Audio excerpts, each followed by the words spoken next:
Ouais, bah oui, oui, il fallait que je mette ce style de musique.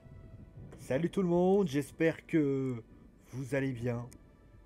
Nous allons tout simplement sortir la grande tristesse de WWE Raw. Et oui. Comment vous expliquer? C'est-à-dire que j'ai à nouveau regardé Raw, le WWE Raw du 8 février 2021. Et tu sens qu'ils ont envie d'essayer. Tu sens qu'ils veulent montrer des choses. Mais bordel, si dans l'idée, tu peux te dire qu'il y a des petits ouais, ça peut passer. Mais dans l'exécution, c'est à chier. WW Raw, le roster rouge, le show le plus vu de tous les temps, avec le plus nombre d'épisodes de tous les temps. Y a pas une série qui a fait mieux. Les Simpsons, non. N'importe quelle série, quel qu'il soit, même si on peut considérer que Raw n'est pas réellement une série, il y a eu plus d'épisodes que tout. Et ce show est en train de se détruire lui-même. C'est un truc de fou. On est en train de voir un show qui est supposé être le show de la suprématie de la lutte professionnelle, qui a été leader pendant plus de des années et des années. Ah, il a fallu quand même qu'une fédération déboule pour faire détruire l'hégémonie de ce show. Ils ont réussi à revenir. Et là, bah tu te rends compte que ce show, il s'écroule. Il s'écroule, et pourquoi il s'écroule selon vous? Et ben on va en parler, parce que ce qui s'est passé dans ce show est symptomatique de ce qui se passe depuis des mois. Tu sens que les mecs, ils essayent de produire, de faire des choses, d'être...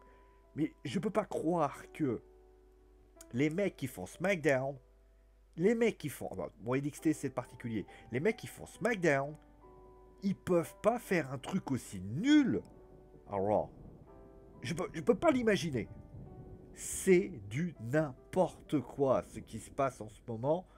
Et la vérité, regardez par exemple juste ce qui s'est passé en début de show. Justement, on va revenir sur ce qui s'est passé parce que vous allez sans doute me dire, mais alors après, je sais que certains vont me dire, non messieurs, c'est comme toujours, t'exagères. Alors déjà, ces gens-là, si vous pensez que j'exagère, allez vous faire foutre, déjà, hein. Non, je dis ça de manière affectueuse parce que regardez juste ce qui s'est passé durant ce show. Donc Nia Jax a affronté Lana. Puis Naomi a affronté Shayna. Nous avons eu un match, encore, de Randy Orton contre Drew McIntyre avec un truc qui va me casser les noisettes. On va en revenir. On a eu par exemple Keith Lee qui a affronté Matt Riddle. Ça aussi, on va y revenir parce que le match est bon. Mais le résultat est à chier et on va revenir là-dessus. On a ensuite, eh bien, bon, Bobby Lashley qui vient. C'était bien. Ça, c'était bien. Et puis après, alors par contre, la photo est complètement à l'ouest, comme d'habitude. Bon, ça change pas d'habitude. Donc voilà. Donc on a ensuite Edge, qui a fait des belles choses. Shane McMahon, qui était là pour parler de l'Elimination Chambers et de désigner les participants de ce Chambers. On a eu Edge Styles qui a affronté Jeff Hardy dans un plutôt bon match. On a eu ensuite, eh bien, qu'est-ce qu'on a eu ensuite? Ah oui, nous avons eu d'ailleurs, ah oui, j'ai oublié, Retribution avec Xavier Wood, Kofi Kingston qui a affronté Retribution. Charlotte Flair qui gagne par disqualification, qui te parle d'équipe. Edge qui a parlé, qui a bien parlé d'ailleurs, on en parlera bien évidemment. Et puis, il y a eu plein d'autres choses. On peut noter, par exemple, Blanca Belair qui était là, mais pour des raisons inconnues. Damon Priest qui a affronté Angel Garza et qui a perdu, enfin qui a battu Angel Garza. Voilà tout ce qui s'est passé. On a eu ensuite, bon, je vous l'ai dit, les tables match, etc. Alors, par quoi dois-je commencer? Qu'est-ce qu'il faudrait que je commence? Parce qu'il y a tellement de trucs qui vont pas dans ce show que je pourrais limite en parler. Mais vous savez quoi? On va parler déjà des choses qui ont été satisfaisantes. Comme ça, à la limite, ça va me permettre de parler ensuite de ce qui n'allait pas. Alors, déjà, on va parler, bien évidemment. Alors, on va parler. Je vais tout de suite faire la photo. Voilà, hop, c'est bien. Alors, on va parler. Ah, merde. On va parler tout d'abord, bah, tout simplement. Ah, bah, c'est bien, ça change de photo, c'est magnifique. On va parler de ça. Ça, c'était un super match. Ça, c'était un super match. Keith Lee contre Matt Riddle, c'était un match de taré. C'est allé vite, c'était dynamique, il y avait des prises, il y avait tout ça. Et j'ai envie de te dire que ce qui a été proposé par ces deux hommes démontre à quel point NXT est tellement fort techniquement. Il n'y a rien à dire. Matt Riddle a été exceptionnel. Enfin, exceptionnel. Le mot était trop là, c'était un peu fort, mais voilà. Keith Lee a été très bon par rapport à ça. Ensuite, on a eu, eh bien, donc Bobby Lashley qui vient, qui montre sa force. C'est bien, putain de merde. Enfin, on a un Bobby Lashley qui frappe, enfin, qui déjà fait mal à Keith Lee. Keith Lee, comme un bulldozer, et ben il le met à terre. C'est bien, bravo les mecs, belle manœuvre. Mais après, quelle désillusion. Donc vous faites un affrontement et vous décidez à ce que, eh bien, il y ait un match entre Keith Lee gagne contre Riddle. À quoi ça a servi ce match? Si vous décidez à ce que Riddle et Keith Lee finissent dans le même match à Chambers, quel est l'intérêt? Il fallait donc désigner, plutôt que de faire ça, il fallait peut-être, alors à ce moment-là, tu mettais Keith Lee contre Lashley, j'avais compris. Encore une fois, tu as une belle exécution, tu as une belle idée. Keith Lee n'était pas là parce qu'il avait le Covid, ça on l'a tous dit. Mais aux dernières nouvelles, pourquoi Keith Lee n'est pas seul à affronter Bobby Lashley? Je précise quand même que Riddle n'a plus rien à voir. Il a perdu contre Keith Lee. Bah non. Donc voilà, il y a ça. Ensuite, alors je vais pas vous sortir toute la manivelle parce que ça serait un peu long. Edge. Edge, voilà, encore une fois, on va parler de, comment j'appelle ça? Étirer les choses trop longuement. Edge, très bon speech. Excellent speech. Awesome speech. Ce qu'il dit, on voit pourquoi, je dis la vérité, on l'a tous adoré quand on était jeunes, et pourquoi aujourd'hui, Edge est pour moi le meilleur dans tout ce qu'il fait. Parce qu'il a une aisance que d'autres n'ont pas. Ce qu'il a dit aux Miz, je trouve ça extraordinaire. Fabuleux, tout ce que tu veux. Mais le problème, encore une fois, pourquoi t'es obligé de te justifier pourquoi Edge ne choisit pas une personne du Rumble? D'ailleurs, ces critiques-là, on peut la donner à Bianca Belair. C'est-à-dire que les mecs, ils se sont dit, allez, on va faire venir Edge et Bianca Belair, et on va leur dire que parce qu'il y a le Chambers, ils ne peuvent pas choisir. Mais tu aurais pu le dire bien avant. T'aurais pu le dire bien avant. T'avais pas besoin de nous l'expliquer. On aurait compris. Là, ce que je dis, c'est pas Edge le problème. Bon, le Miz, on en parlera parce que le Miz, il est dans un Elimination Chambers match alors qu'il a une mallette. Bon, ça, à la limite, c'est une autre histoire. Mais il y a une chose qui me gêne le plus, c'est que le Miz, il est en train de devenir une vraie caricature de lui-même. T'as l'impression d'avoir un espèce de guignol qui, et je le dis vraiment avec gravité, hein, une espèce de guignol qui n'assume rien. Depuis quand le Miz, c'est un mec qui prend une mallette, qui la montre comme ça et qui dit « je vais la cacher devant toi ». Le Miz, c'est un mec, normalement, il est un petit peu... Il a besoin d'utiliser des stratagèmes pour gagner. Déjà qu'il gagne pas beaucoup, là, depuis quand c'est un mec comme ça? Donc, encore une fois, c'est du délire. Bordel. Et vous voulez d'autres exemples? Ben, je vais vous en donner. Ça. Pourquoi Shane était là? Expliquez-moi pourquoi Shane était là. Qu'est-ce qui justifie la présence de Shane McMahon? S'il y a une justification, il faut me la donner. Moi, je ne l'ai pas. C'est-à-dire que tu as Adam Pearce qui arrive et qui te dit, alors, qui te fait un teasing juste avant et qui te dit, moi, je vais vous teaser ce qui va se passer à Chambers. Il te propose un Elimination Chambers match. Je vais y revenir juste après. Pourquoi cette idée est une vaste connerie. À part si, après, alors j'expliquerai pourquoi c'est une vaste connerie après. Parce que c'est pas parce que vous avez un roster avec un nombre de personnes important que ça veut dire techniquement que vous avez la possibilité d'être crédible et de pouvoir positionner ça. Ça ne fonctionne pas comme ça. C'est-à-dire que vous avez créé quelque chose et vous faites quelque chose qui est mauvais. Et vous allez me dire après, ouais, mais si ça avait été du côté bien de la SmackDown, t'aurais ragé pareil. Oui, c'est vrai. Mais à partir de ce moment-là, si tu rages, eh bien, il fallait pas faire d'Elimination Chamber avec le champion à l'intérieur. Moi, je vais vous dire ce que j'aurais fait. J'aurais fait un truc tout simple. J'aurais demandé à Edge et à Bianca Belair de choisir. Voilà, tu choisis. Arrête de nous teaser. Mais à la limite, voilà. Mais le truc qui me gêne, moi, c'est quoi? C'est que Kevin Owens, il a fait un stunner. Bon, il n'y a rien de bel méchant. Roman, il est heel. Il va pas concrètement s'affranchir de ça. Mais le truc, c'est que, déjà, on va revenir sur Shane. Il a rien à faire là. Il est juste là parce que c'est Shane McMahon. Depuis quand on utilise des gens pour dire « Ah bah c'est bien, il va revenir ». Mais c'est même pas ça. Je reviens sur ce que je disais il y a 5 secondes. Quand il y a une semaine, Adam Pearce, Drew McIntyre se trouve prendre un block kick par son meilleur pote, Sheamus. À quel moment, vous dans la WWE, vous vous dites pas on va faire un match entre Sheamus et Drew McIntyre? À quel moment? Moi, je suis à la place de Drew McIntyre et de Sheamus. Pourquoi vous ne vous dites pas dans votre petite tête de linotte de merde qu'à un moment donné, c'est ce qu'il fallait faire? Non, ce que vous avez fait un Chambers.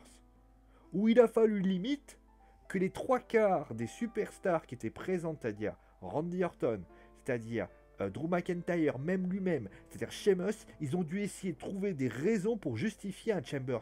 C'est-à-dire que tu voyais Sheamus arriver et dire pourquoi j'ai pas eu mon match. Drew McIntyre qui arrive dit pourquoi Sheamus a pas son match. À un moment donné, il y a Randy Orton qui arrive et dit la même chose. Quand le Miz parle, si l'idée est foireuse, déjà, si l'idée est bonne, t'as pas à la justifier. Là, tu l'as justifié. Alors, moi, je pose une question. Pourquoi elle n'a pas fait la semaine dernière? Pourquoi n'avoir pas attendu à ce que Sheamus fasse son heel turn après Chambers? C'était si pressé que ça de faire son heel turn aujourd'hui. Là, je me dis que ce qui s'est passé la semaine dernière, c'était plutôt des bonnes idées, etc. Bah, je suis désolé, c'était de la merde. C'était de la merde parce qu'au final, son heel turn dans un mois, on s'en souviendra plus. Parce que soit il aura... Alors, peut-être qu'il aura battu Drew McIntyre, je sais pas. Mais s'il n'aura pas battu Drew McIntyre, ça veut dire clairement, voilà, qu'il n'est pas capable. De plus, la justification d'Edge, je reviens dessus, parle du fait que Drew McIntyre peut changer. Parce que Edge est le Ultimate opportuniste. Et l'autre côté, on a Asuka qui peut affronter Lacey Evans. Ça ne justifie pas. Alors, à la limite, si tous les titres étaient en jeu, j'aurais pu dire, pourquoi pas. Tous les titres sont pas en jeu, puisque Sasha Banks n'a pas encore son match, et Roman Reigns n'a pas encore officialisé son match contre Kevin Owens, épisode 57. Donc techniquement, c'est nul. En plus, parlons quand même des participants. À quel moment vous vous êtes dit que c'était une bonne idée de mettre tous les anciens champions? C'est un truc vieux comme le monde. Mais le problème, c'est que les anciens champions, bah, je suis désolé de le dire, ils sont pas crédibles. Jeff Hardy, le Miz. Sérieux? Vous pouviez pas mettre un Keith Lee? Vous pouviez pas mettre un Damien Priest? Voilà des noms qui auraient pu avoir quelque chose d'intéressant. Non, il vous a fallu vous sortir des lutteurs qui, pour ainsi dire... Non. Non, ça vous a pas venu à l'idée. À la limite, j'aurais accepté Bobby Lashley. J'aurais accepté ce genre de choses.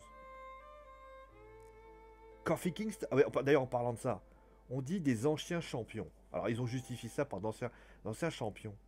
Kofi Kingston, il n'a pas le droit. Kofi, il est interdit. Alors, peut-être que Kofi n'est pas remis, je ne sais pas. Mais non, mais c'est une vaste blague. Après, bon, regardez d'ailleurs, AJ Styles qui bat Jeff Hardy. AJ qui bat Jeff Hardy, logiquement, puisque Jeff a ligne défaite sur défaite. Qu'est-ce que vous voulez que je vous dise? Encore une fois, très mauvaise idée. Je parlerai pas de Retribution, parce qu'au bout d'un moment, je vais être méchant. Retribution, je vais être honnête avec vous, vous avez été, c'est un clan qui ne fait même pas peur. Vous voyez un clan comme ça arriver, vous faites... Vous souriez, vous regardez, vous dites... Bah, tu vas te faire défoncer, mec. C'est tellement nul. Il faut dissoudre ce clan. Et puis on a Charlotte avec donc Lacey Evans. Et il y avait un enjeu, puisque Lacey, concrètement, avait dit, à juste titre ou à tort, que si elle perdait, Charlotte, enfin, ouais, elle perdait, eh bien, elle avait la Lacey Evans devait être challengeuse. Alors déjà, où est Asuka? Je suis désolé, ça la concerne un petit peu quand même. De loin ou de près, ça la concerne. Et qui plus est, moi, ce qui me gêne le plus par rapport à ça, c'est qu'elle perd par disqualification. Ça veut dire qu'on est... Là, elle est en train de trahir sa copine, puisqu'elle a dit, ouais, j'ai une équipe, machin. Le speech de début avec Ric Flair, il est pas mal. Mais encore une fois, dans l'exécution, tu vois une intensité entre Ric Flair et Charlotte, d'accord. Mais moi, ce que j'aurais préféré d'ailleurs, c'est qu'elle limite, elle éclate Lacey Evans. Tu veux vraiment montrer la rage de Charlotte? Alors, elle le fait bien parce qu'elle a un body language qui tient la route. Mais moi, ce que j'aurais fait, je l'aurais exterminé, Lacey Evans. Là, donc, Lacey Evans va affronter Asuka grâce à Charlotte. Alors après, si Charlotte trahit Asuka, on pourra toujours dire pourquoi pas. Mais de mon point de vue, je suis désolé, l'idée est très bancale. Voilà. Qu'est-ce que j'ai encore de plus? Ah bah oui, bah on en a déjà parlé, donc on va pas revenir là-dessus. Ah. Bon. Je vais essayer d'être poli. Ça va pas être facile. Je vous le dis tout de suite.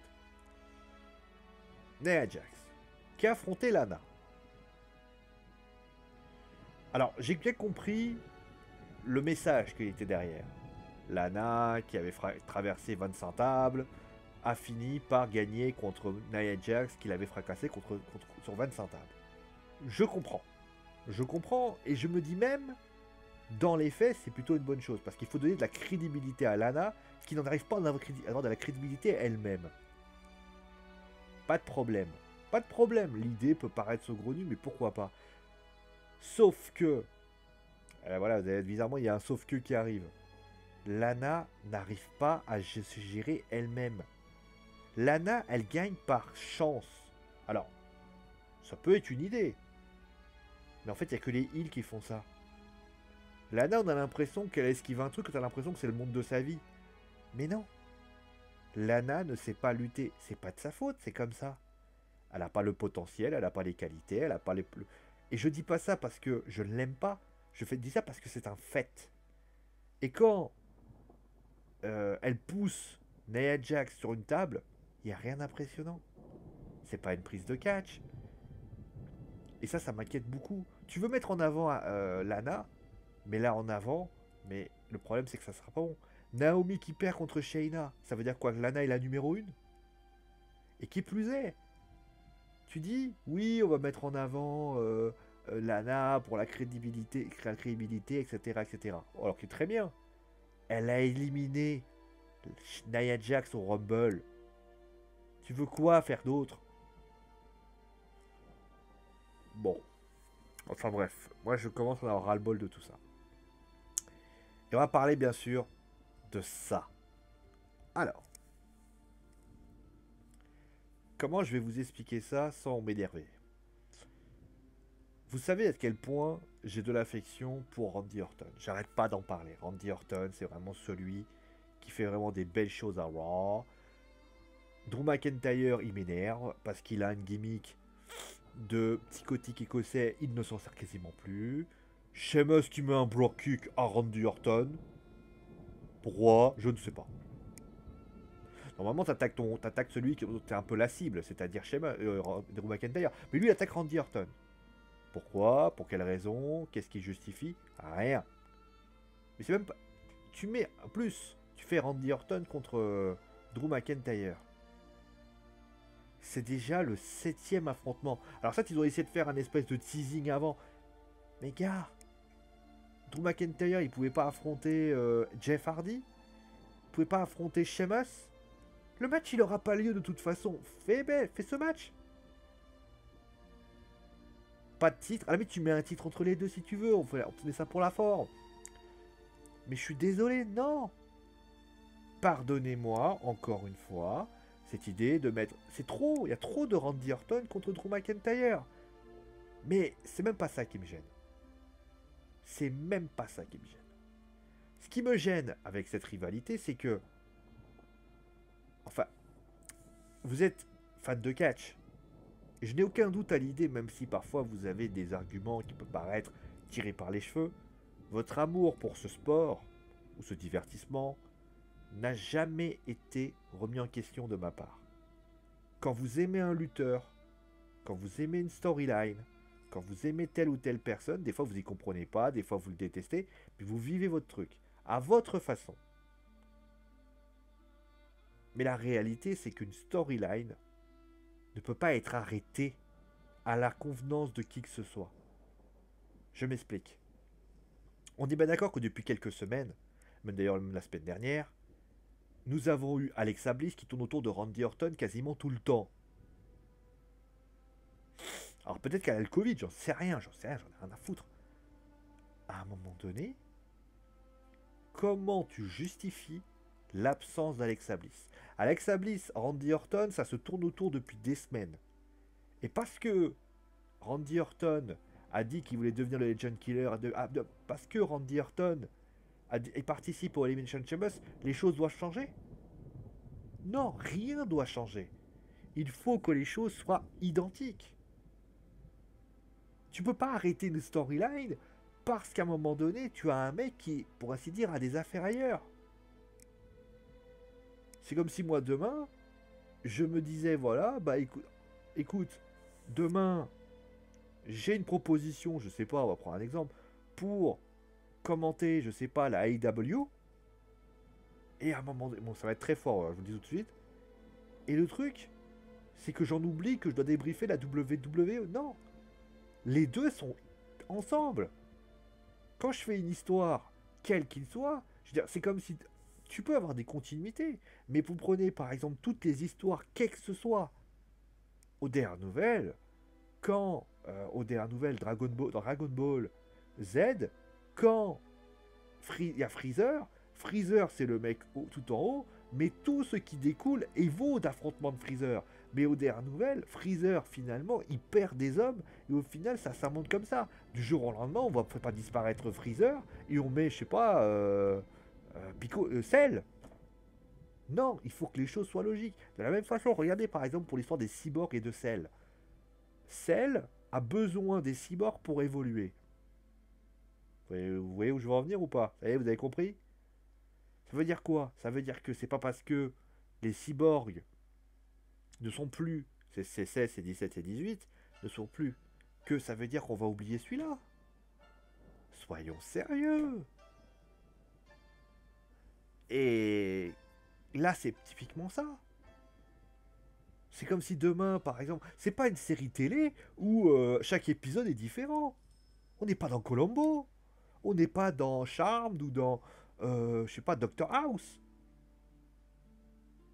C'est comme si demain tu avais un match entre Yogi Muto, Yogi et je sais pas, Seto Kaiba. Et à un moment donné, les mecs ils sont en rivalité. Alors ça, tu peux avoir des rivalités qui peuvent durer. Sangoku Vegeta, Yogi Kaiba et ainsi de suite. Naruto Sasuke. Mais finalement, c'est toujours des choses qui reviennent. Sauf que là, c'est pas le cas.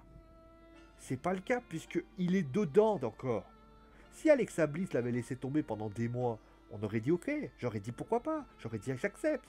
Sauf que là, c'est pas ce qui s'est passé. Je sais pas, ça coule de source. Du jour au lendemain, Alexa Bliss, elle se lève le matin, elle fait bon bah on est, alors attends, on est le 8 février. Ah, j'ai pas envie de venir aujourd'hui. C'est quoi ce délire? Bref.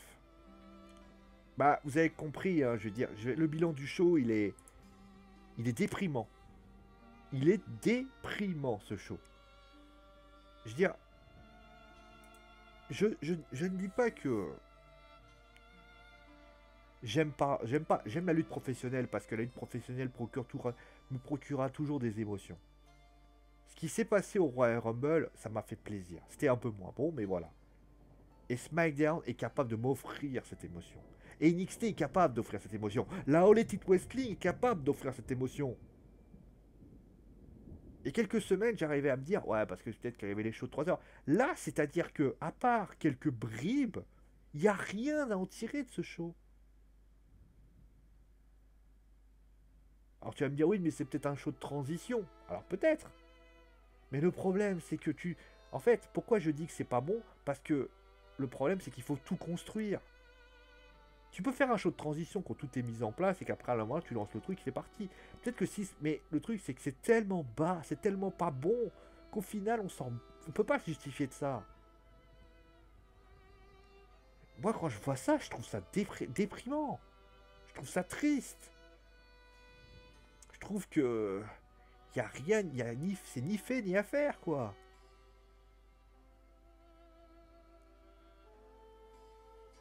Il y a des gens qui aiment ce show. Dites-moi dans les commentaires, dites-moi ceux qui aiment le show. Voilà, vous me faites un commentaire, vous dites voilà. Et vous m'expliquez ce que vous avez aimé. Et bah, bien sûr, vous me dites que le show est correct. Voilà. Mais moi, je trouve le show, il est déprimant. Je me suis limite endormi dessus. J'étais en train de taper des news, je regardais à peine le show à un moment donné.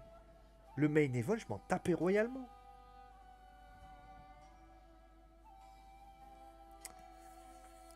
Voilà. Voilà, c'est... Le show qui m'a fait aimer le catch est en train de me faire détester le catch. Vous imaginez la situation, c'est-à-dire que moi j'ai grandi avec Raw. Hein. Raw, c'est le premier show de catch que j'ai vu hebdomadaire, j'entends. Hein. Et aujourd'hui, ce show de catch est en train de me faire dégoûter. Alors, pas dégoûter du catch, j'exagère, parce qu'il y a SmackDown, tout ça, mais je suis en train d'avoir honte de ce show. Voilà. Bon, je t'invite bien sûr à me dire ce que tu as pensé du show, hein, bien évidemment, en toute sincérité. Merci à vous de avoir suivi l'émission, portez-vous bien, et ciao les amis.